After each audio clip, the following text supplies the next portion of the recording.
Hey guys and girls, my name's Dan. I'm Alex. And welcome back to The Forge. In this episode of Trust Me, I'm a Blacksmith. We're going to make some Damascus knives.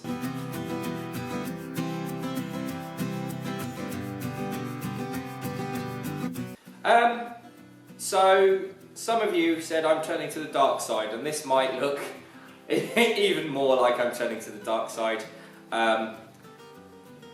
This is so boring. It is. Me and Alex both think that this is boring. It looks great when it's finished, but the time involved in... It's taken us all day to do that. It's so boring. But you've got to prep everything, you've got to get everything to size, and you've got to clean everything, and you've got to weld it all together, and then you've got to wait for it to cool down. You've got to... It's bloody boring, isn't it? if it was more impressive than that, but... So to be honest with you guys, I've done this, and this is for my one of my Patreons. I've got some more stock left over. I'll show you some nice pictures of this later.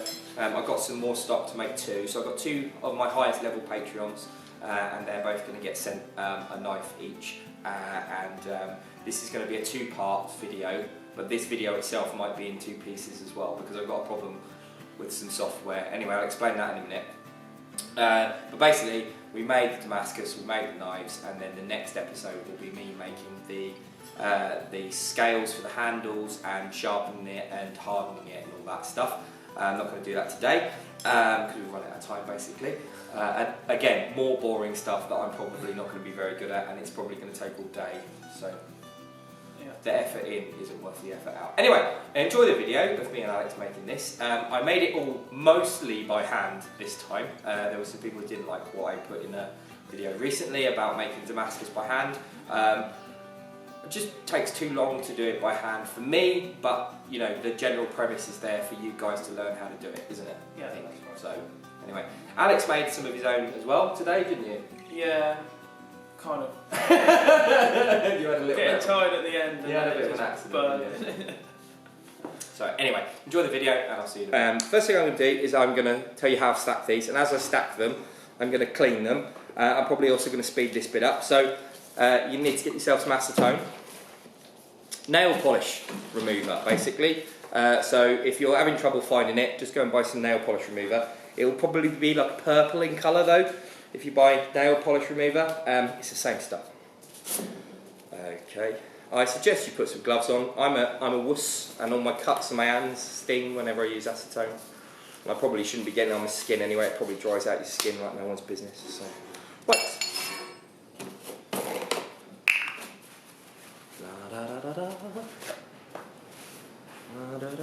Alex is going to do his in a minute.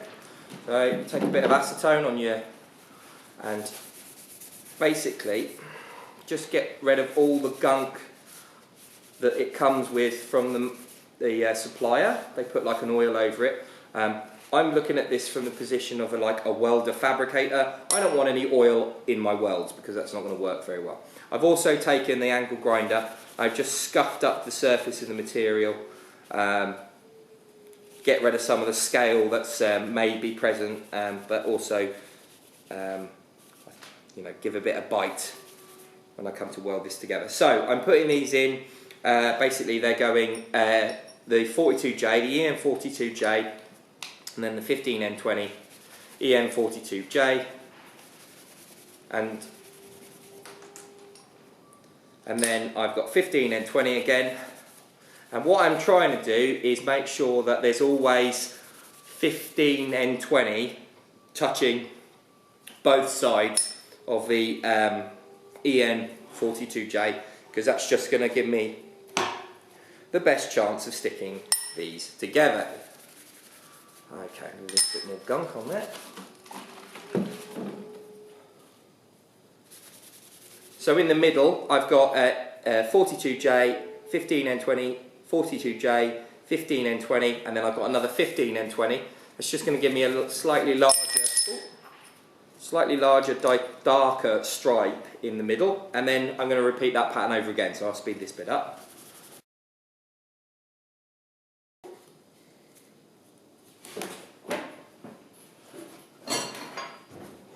Okay, so I'm pretty happy with that. The last thing I'm going to do is just square it all up in the vise and tighten it. So this is 44 millimeters by 100 mil by 3 mil, which is roughly 4 inches by 1 3/4 inches by 5/16 ish. Right, I'm going to tack weld these together.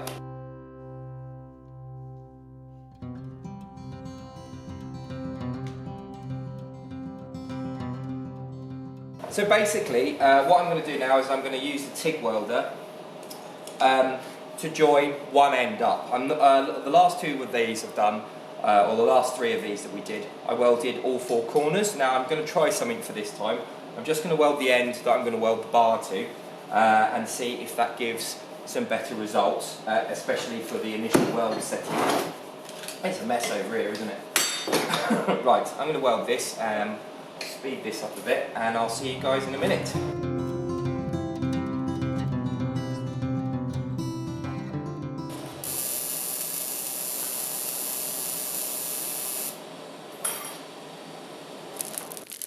Okay, so as you can see, the bar heats up at very different rates. So the material on the outside heats up a lot quicker than the material in the middle.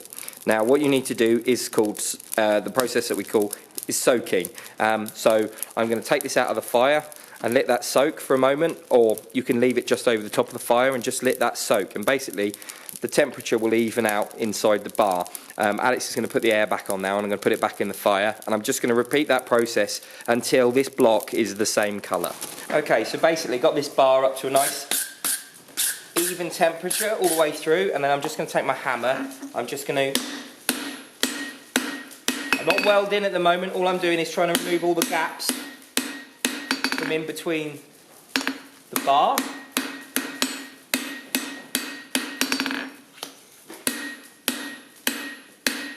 Okay.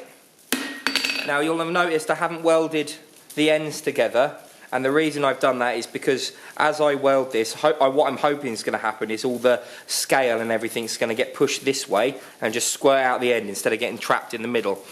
And then I'm just going to take some borax. Someone suggested I should put my borax in a pan, so I have. Sort of, apparently it saves material, so, oh look, it goes on much better when you do it like that.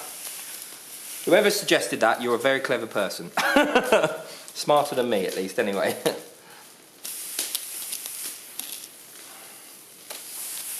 Lovely. Right, back in the fire. Now we're going to take it up to a welding temperature. So a good way to see if your metal is at welding temperature is that it will be sparkling just a little bit, not loads. And this mostly applies to coke forges or solid fuel forges. But when you bring the material out, if you give it a flick, you'll flick the scale off.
Yep. Yep. Yep.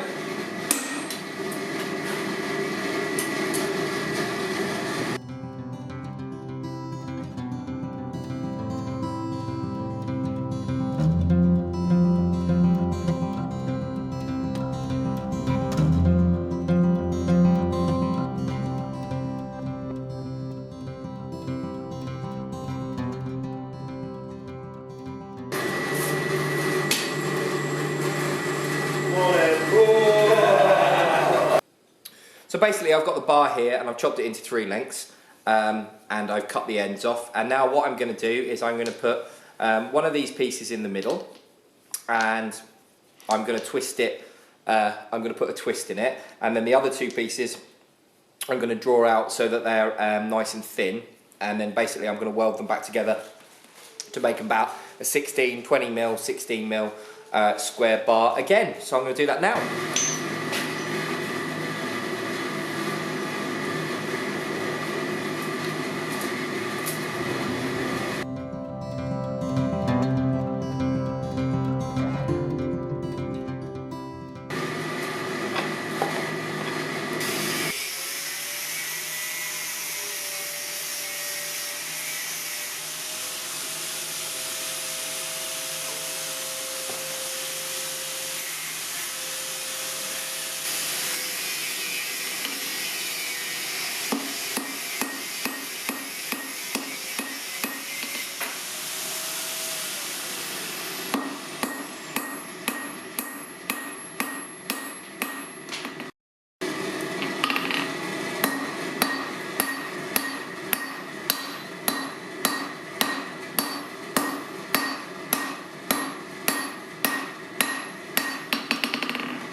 Okay, so you're about halfway through the video, and unfortunately, because I've got some software problems, I'm going to have to break this video into 2 pieces. So if you want to see me actually make the knife, or finish the knife off, I don't know where it's going to end up getting cut, click on the link that I'll put up here. There'll be another link down here to another video of something. That's my Patreon, and that's a button to subscribe. Thanks guys, see you later.